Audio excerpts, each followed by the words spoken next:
Kita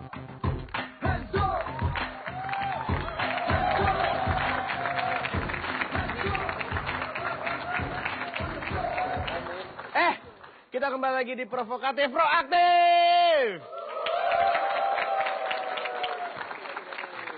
Kalau tadi kan kita kan ada seorang perempuan cantik dan seorang laki-laki yang biasa aja.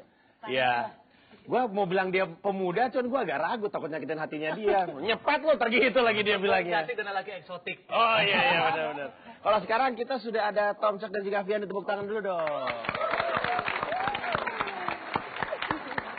Sebenarnya enaknya kalau Tom Cok tuh bahasa pergaulan anak-anak ganteng. Jadi kita sebut Tommy Cokro gitu. Men, gue sorry udah lama gak ikut arisan orang ganteng, men. Gue agak sedih. Lu tuh gak ganteng, Ji. Gue pikir, hah? Lu gak ngata juga? Ya. Gue gak bilang gue ganteng, gue tuh karismatik. Gila. Gampang. Nah, tapi sekarang kita juga masih ngomong-ngomong soal kepemudaan, ya kan? Cuman kayaknya kalau sekarang gue gak pengen banyak nanya deh, soalnya kalau kita kan udah kenal ya, sesama arisan orang ganteng. Lu mau nanya? Mau nanya apa lu? Tommy. Iya. Gue udah tahu. Hati-hati Februari hati-hati. Gimana? Ada Tommy, ada Alfi juga. Kan ini pekerjaannya menarik sih menurut gue, Ji. Sebagai jurnalis gitu kan, sebagai penyiar. Nah ini kan sekarang semua pemuda nih. Kalian masih bisa dibilang anak muda kan ya? Oh iya. Jelas dong. Yang akunya masih gitu. Mengaktualisasikan dirinya gimana nih kalian sebagai penyiar untuk menyumbang sesuatu kepada negara? Oke, bagaimana saudari Afi? Yang ganteng dulu yang ngomong. Wih, baik ini ya kalau Ganteng.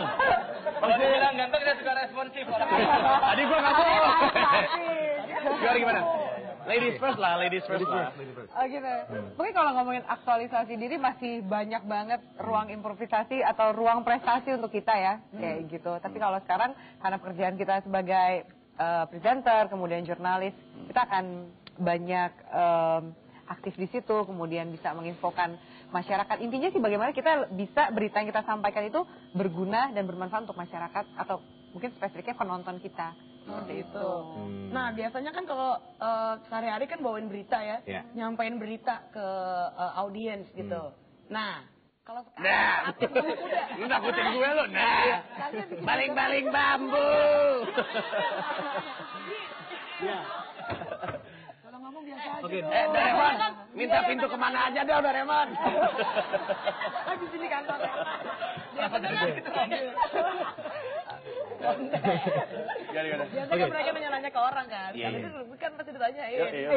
Lumayan. Tapi tadi openingnya udah benar ya, sebagai pemuda. Oh iya, Pak. Pemuda gitu. Jadi nggak dekat lagi, udah tepat ya tanya ke kita ya. Kalau biasanya nyampein berita, nah kalau itu sumpah pemuda nih, kan biasanya berita-berita yang disampaikan juga berita buruk ya, tentang negara. Nah kalau pandangan kalian sendiri, opini gitu terhadap berita-berita itu gimana? Oke, kalau bicara opini, terus terang kalau gue nggak bisa ngasih opini terlalu gamblang karena gue sebagai posisi sebagai jurnalis juga kan, jadi harus berimbang juga. Dia juga jurnalis gamblang.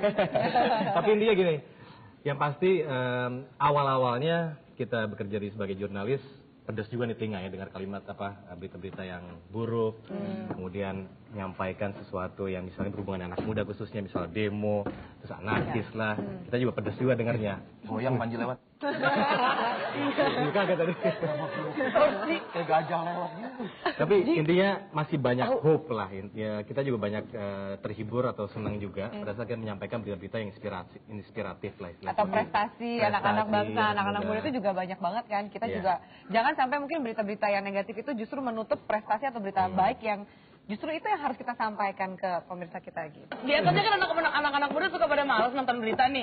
Ini aja nih sosok ngerti politik ya kan. Biasanya nongkrong di sini sih ngomongin TV seri, infotainment gitu. Gosip selebritis gitu ya. Biasanya jarang yang tertarik sama politik. Nah menurut kalian gimana tuh seharusnya anak-anak muda nanggepin berita-berita tentang politik gitu, berita yang serius. Jangan salah ya kalau kita lihat di Twitter aja ya, banyak banget deh mahasiswa lah atau SMA sekalipun yang responsif banget sama berita-berita yang kita bawakan. Kadang-kadang malah mereka bisa ngasih kritikan yang benar-benar membangun. Misalnya, wah itu gambarnya terlalu vulgar atau misalnya ini informasinya kok negatif mulu gitu, mana yang positif, mana prestasi anak muda di Indonesia. Nah, ternyata memang kita masih banyak harus gali deh prestasi-prestasi anak muda di Indonesia. Dan anak muda sekarang itu kita bisa bilang kritis banget karena juga Makasih. Terutama mereka muda anak mudanya kritisnya nih lagi. mahasiswa muda keriting sekali. Tadi gue ngomongnya kriting sebenarnya kriting. Dia bilang kritis tadi, waktu dia bilang anak muda, gue bilang terima kasih, kan dia masih brondo. Yang keriting berarti bukan anak muda kalau gitu. Dengerin apa ini? Ya, tapi kan katanya, kata beberapa orang, katanya berita itu harus disampaikan oleh sosok-sosok yang dewasa, karena cenderung dewasa itu bisa dipercaya gitu kan, kredibel gitu.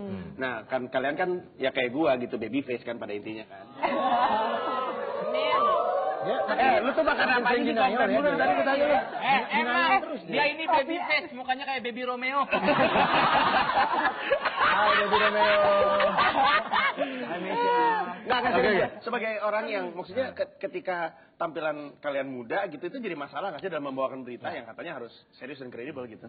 Ada fase sih zaman-zaman dulu masih TV kita masih ada satu ya. Memang kalau kita lihat dari segi umur-umurnya lebih dewasa dibanding kita ini yang masih muda-muda ini gitu ya. Kira kan tadi mau ngomong. Senang dari acara ini kita jadi muda ya. Itu sama acara nih. Senang sama acara nih. banget. Tolong bilang dong, berpanjang dong. Aja gini. Terus Memang dari mulai udah TV udah mulai banyak. Kemudian memang ada zaman di mana fase ternyata jurnalis ataupun profesi sebagai anchor itu udah mulai dari angkatan-angkatan fresh graduate misalnya. Dan itu ukurannya bisa 25, 26. Dan bicara soal credible, Masih ada harapan. kalau credible gue rasa bukan soal muda atau tua aja, tapi kalau kita tahu cara pembawanya seperti apa, kemudian bahasa yang dibawakan juga bertutur dengan baik gitu. Jadi orang yang menonton juga percaya dengan apa yang kita bicarakan. Bahasa bertutur dengan baik, berarti Sumpah Pemuda masih ngaruh nggak sih sekarang? Harusnya masih ngaruh. deh. Harusnya. Harusnya masih ngaruh. Kenyataannya? Kenyataannya gini, mungkin banyak yang kelihatan sekarang image Sumpah Pemuda dilupakan sebenarnya seperti itu. Tapi bukan berarti Sumpah Pemuda itu sebagai teori aja, tapi semangatnya masih ada. Kok kita lihat sebenarnya bukan dari demo ya, bukan dari apa ya. Sekarang kemarin ada acara misalnya Indonesia Mengajar tuh kemarin, ada 51 fresh graduate yang ternyata disebar di 10 provinsi. Dan mereka tuh anak-anak muda semua. Dan mereka mau untuk ngajar di daerah-daerah yang pelosok seperti itu. Nah itu harus kita apresiasi kan. Mungkin memang Sumpah Pemuda kita caranya mungkin kita nggak bisa bikin sumpah atau mungkin cara yang berbeda dengan zaman yang udah berbeda gitu. Tapi masih ini Sumpah Pemuda masih itu ya? Masih relevan ya sampai saat ini ya? Masih. Tapi apa nggak nih Sumpah Pemuda? Hafal. Oke, kalau gitu. Nih, kita udah dulu ngobrol-ngobrolnya, pemirsa, nanti kita akan balik lagi. Kita akan ngobrol dengan seorang aktor. Nih aktor juga laku abis, ya kan? Ya kan, di mana-mana juga ada. Yoi, nah juga nanti akan ada performance lagi. Jadi kemana-mana tetap di Provokatif Proaktif.